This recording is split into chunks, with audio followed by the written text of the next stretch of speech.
We left off here with this article in the last video, and this is where I'll start off with. It shouldn't be too long because all I had to do was cover about Russia. I didn't get a chance to get to it. But we talked about Ebola virus. We talked about the Hegelian dialectic problem, reaction, solution. We talked about ISIS and how this threat was created by the U.S. So they don't call Moscow when there's trouble in the world. They call us, or the United States. Do they call the individual American people to ask them what they think? No, they put out garbage articles like this to let you know that this is how you should be thinking.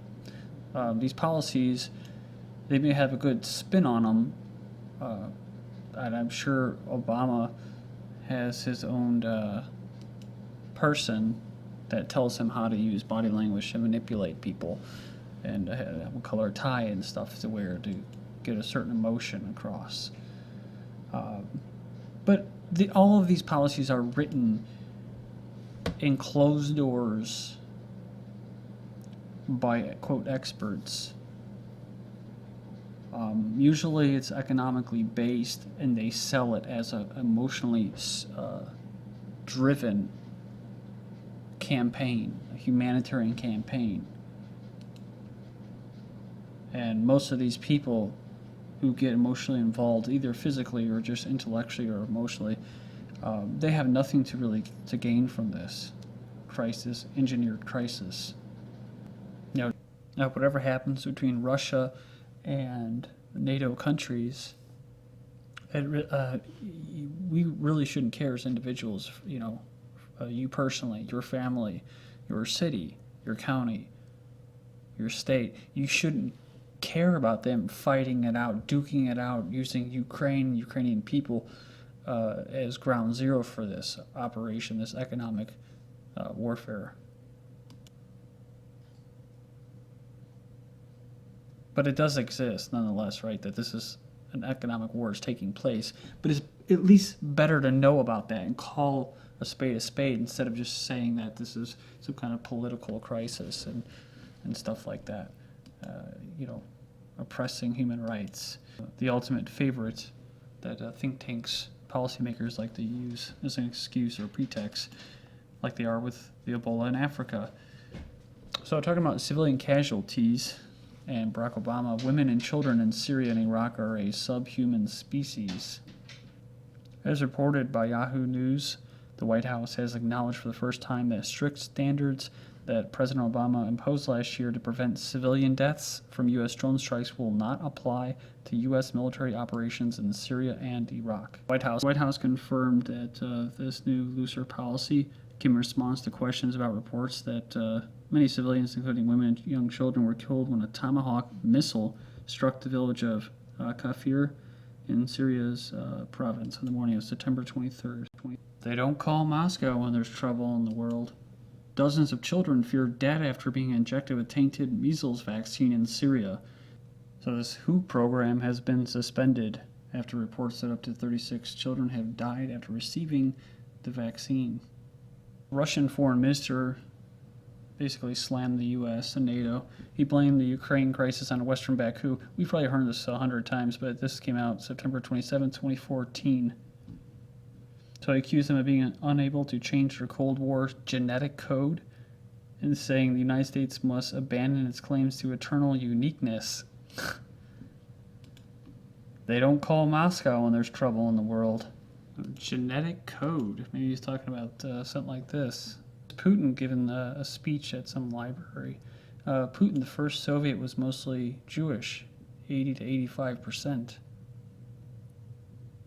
And I think he was actually speaking to a Jewish audience there. He was referring to Zionism or Zionist. But there's probably some truth to this paragraph right here.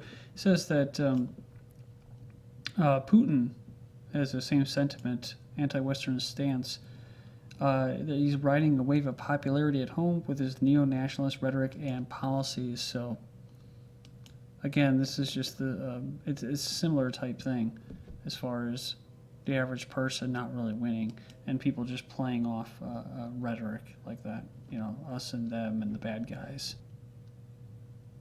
You see that too, like in Saudi Arabia. I actually saw this sitcom where they're saying how they showed like this depiction of these two Jews, and they were pitting these two families of Arabs against each other, saying that stirring up old conflicts, and they were now like best of friends. But they know that their people like to hear that, and I guess maybe it keeps them from realizing that they themselves are being oppressed economically, socially. There's no doubt that there's definitely a heavy Zionist element in the United States and in Europe in policies that are made, especially military, but economic, social.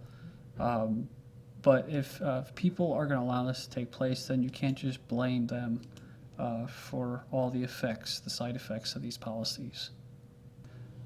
So Lavrov said that the crisis in Ukraine was the result of a coup d'etat in the country, and that country backed by the United States and the European Union for the purpose of pulling Kiev out of its organic role as a binding link between East and West, denying it the opportunity for neutral and non-bloc status. So what does that mean, link? It's an economic link. It's a natural gas supply hub, and that's what a lot of it is about, like in Syria, in that area. Russia currently, their economy, or at least their currency, the ruble, is taking a real big hit. New NATO chief is, I guess it's like a soft threat to Russia, telling them to rethink their policy on Ukraine, to give it up. And being that oil and natural gas sales account for 68% of Russia's total export revenues in 2013, a big part of their economy, I don't know if they're just going to hand Ukraine over. They're going to at least fight for it for their own economic interest. Russia reportedly considering capital controls. This is from October 1st, 2014. Remember the theme of globalism and using economic warfare to cripple countries. So this article I mentioned, I think it was in the last video. What are the global implications of the Ukraine crisis? So not a very big, exciting article, but just take a little snippet here from right here. Carnegie experts from around the world assess, those people I'm talking about behind closed doors, policymakers. They assess Ukraine's instability and how the conflict's fallout will impact the global security challenges and how it will affect European security. It's all about energy security. That's what Clinton referred to as energy diplomacy. There's this whole framework that's basically the gist of their politics. If it wasn't all about the economy before, they're very open about it, about natural gas and supplying Europe with natural gas that is from basically not from Russia for once. So the challenge is I mean, a lot of people are probably going to be freezing this winter because they're not going to have gas supplied to them, especially the Ukrainians. They've dealt with this for I don't know how many years now, but every dead of the winter there's like these negotiations that go on with Gazprom and the Ukraine over how much they're going to get gouged over by the monopoly. So do they want one monopoly, or they want one monopoly in Russia, or they want one monopoly or a duopoly from the European Union with gas coming out of, say, the U.S. or Israel's Leviathan fields or whatever they set up there near Syria. So again, it goes back to that theme of what do you get out of this? Well, you might freeze, you might pay more price, you might pay a little bit less for natural gas, but these are two economic blocks that are battling it out. And it's all good for globalism. It's real bad for individuals and families and neighborhoods and communities as a whole, because they're not partaking in any of these decisions. All right, so then moving on, Russia's global image is negative amid crisis in Ukraine. So maybe that was a big deal, right? That was big part of this deal, this plan. This coup d'etat, as Lavrov says, Americans and Europeans' views sour dramatically.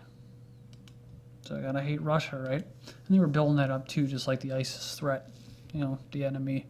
Just amazing how they can rally people up so easily.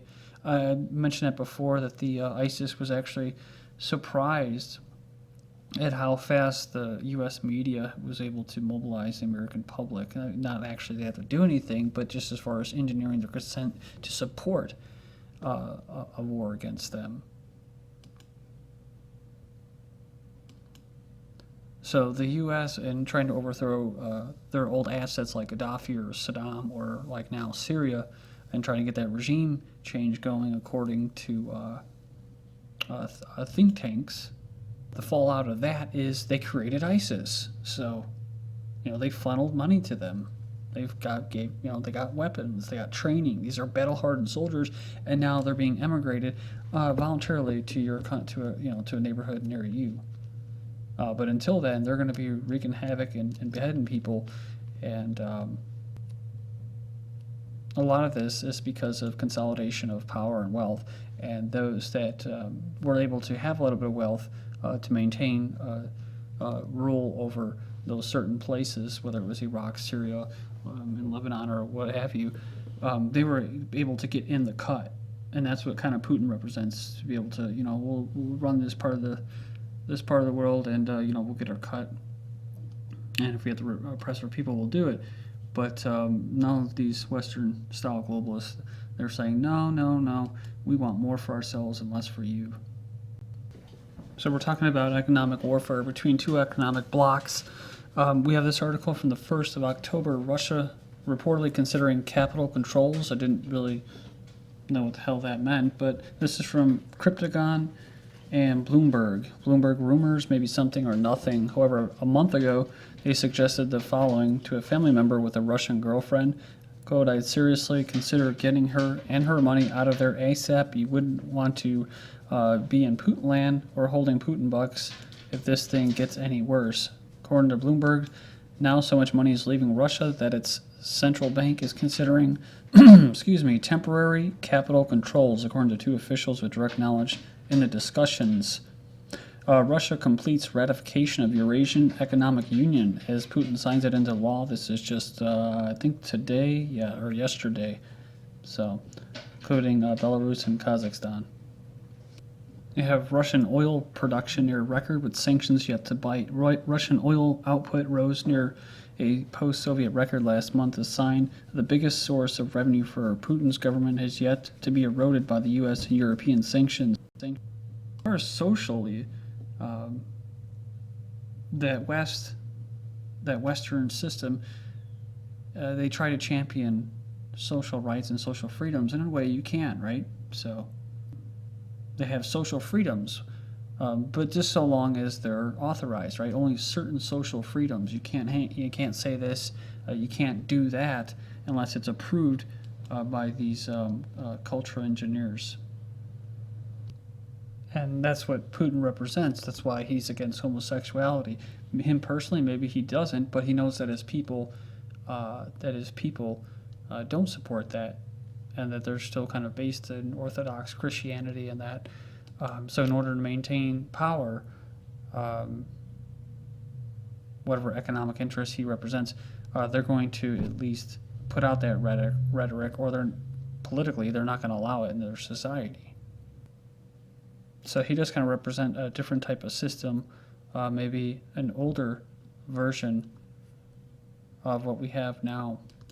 He said the unipolar world model has failed.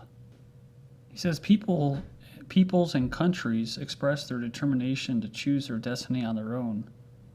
That's what people are screaming that they want, to preserve their civilizations, basically, and their cultural identity, which contradicts the West's attempts to keep dominating in the military sphere, politics, finance, and economy, ideology, he said. Lastly, Assad says Russia is reestablishing a multipolar world. This is GGN. Thank you.